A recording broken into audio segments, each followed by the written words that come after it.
In the courtroom itself, the lawyers are laboriously going through the preliminaries to the trial.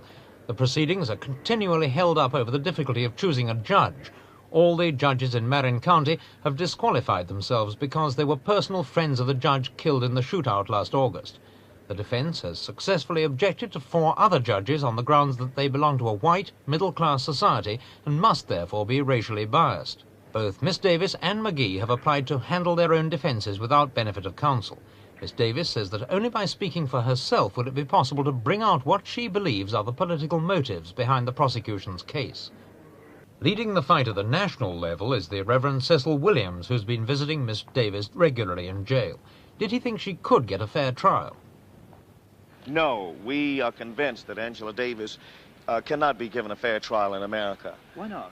Mainly because of the proportions of this trial, the fact that she was suppressed the way that she was in the initial stages.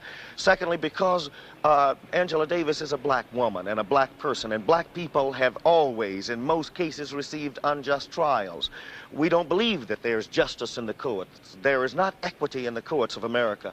And therefore, we know that one reason why that we feel the only way that Angela Davis is going to get a fair trial, if in fact she does, and we don't believe it, is that the people have to free her. You're saying goes against the whole rule of law in a civilized society. I mean, what would you do?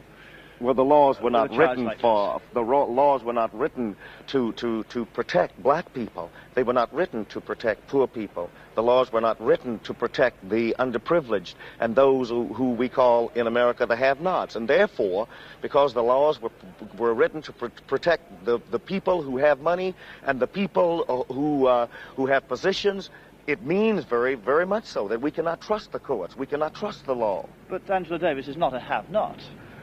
Oh, but as long as you're black, you have to stay back. As long as you're black, you're a second-class citizen. As long as you're black, I don't care how much money you get, you still don't have the privileges of those white people who have money.